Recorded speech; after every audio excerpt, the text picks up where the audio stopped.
Bwana asifiwe taifa la Mungu. Bwana asifiwe watu wa Mungu.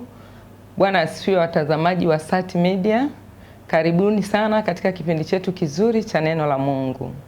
Nasi leo tunakwenda kujifunza habari moja inayosema nguvu zangu zatoka kwa Bwana. Kwa nini tunasema nguvu zangu zatoka kwa Bwana? Bila Mungu kutupa nguvu hatuwezi. Na ndio maana kuna neno linasema nguvu zetu ziko katika kuvumilia na katika kusubiri. Katika kuvumilia na katika kusubiri, hapo ndo tunapomwona Mungu. Bila nguvu za Mungu hatuwezi kufanya jambo lolote. Yawezekana ukawa umekata tamaa, hauwezi. Katika hiki kipindi kigumu mnachofunga, iwe ni Ramadhani, iwe ni kipindi cha Kwaresima, tunategemea nguvu yetu itoke kwa Mungu katika kutushindia katika magumu yote. Neno letu linatoka kitabu cha Zaburi 84 mstari wa 5 na wa 7, nao nasema, heri ambaye nguvu zake zatoka kwako na njia ziendazo Sayuni zimo moyoni mwake. Kabisa, heri mtu ambaye nguvu zake zinatoka kwa Mungu na nguvu za Sayuni ziko moyoni mwake, na maana imani yake iko katika Mungu, kwa sababu anajua kabisa nguvu zake zinatoka kwa nani? Zinatoka kwa Mungu. Mstari wa 7 unasema hivi, huendelea toka nguvu hadi nguvu. Kwa nini tunaendelea kutoka nguvu hadi nguvu? Kwa sababu tumemwamini Mungu, tumemtumainia Mungu, yeye ndo aliyetuumba na yeye ni kila kitu kwetu. Kwa hiyo katika kuamini kwetu tunaamini kabisa nguvu zetu zinatoka kwa Bwana. Kwa nini nguvu zetu zinatoka kwa Bwana? Tunamwamini Mungu kwa sababu yeye ni kila kitu kwetu.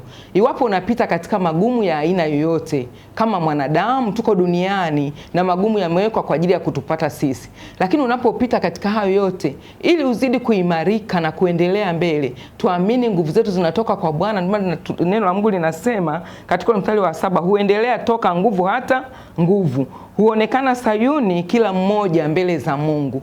Kwa nini tunaonekana Sayuni kila mmoja mbele za Mungu? Kila mtu anataka Mungu amtendee, lakini Mungu atamtendea vipi? Lazima uamini kuwa bila Mungu, bila nguvu za Mungu hatuwezi kufanya jambo lolote.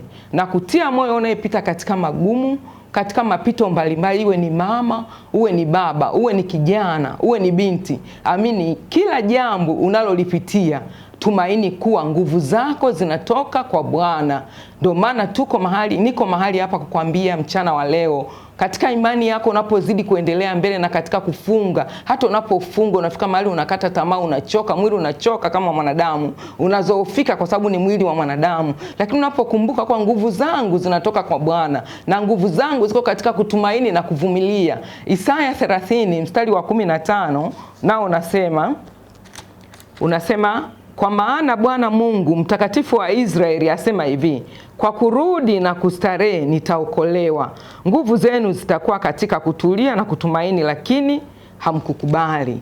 Neno la Mungu linasema, yeye Mungu aliye mtakatifu, Mungu wa Israeli anasema hivi, katika kurudi kwake Mungu atatustahirisha, atatupa starehe na pia atatuokoa. Lakini kabla Mungu hajatuokoa katika mapito yetu, lazima tuvumilie, pia tustahimili kuona kwa hivi katika wakati ulio sahihi Mungu atatupa nguvu za kuendelea mbele. Ndio maana tunaambia katika kutumaini. Unajua kutumaini, unatumaini kitu ambacho hutarajii kama kitakuja chema au kitakuja kizuri. Lakini Mungu anatuambia kupitia nguvu zetu zinatoka kwa Bwana. Katika kutumaini tutamuona Mungu. Katika kuvumilia tutamuona Mungu. Ili ufanikiwe, ili upite katika pito unalolipita, lazima uamini kuwa hivi Mungu ni nguvu zangu. Lakini kabla Mungu hajatenda ule ukuu wake na kuziona nguvu zake, lazima uvumilie, lazima utulie. Bila kutulia na kuvumilia huwezi kuziona nguvu za Mungu.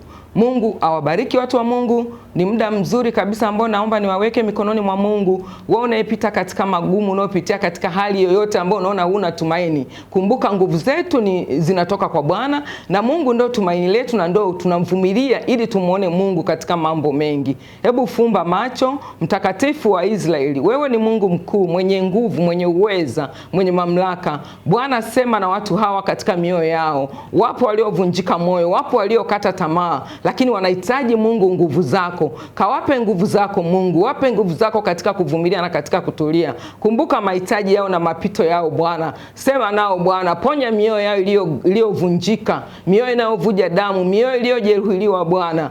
Nguvu zako Mungu zikaingie ndani yao, zikatende kazi sawa sawa na mapenzi yako. Ninakubariki Mungu, ninakuinua, ninakutukuza kwa sababu wewe ni mwema. Asante kwa sababu nguvu zetu zinatoka kwako Mungu. Ni katika jina lako Kristo, jina linalopita majina yote Mungu, kafanye sawa sawa na mapenzi yako. Amen.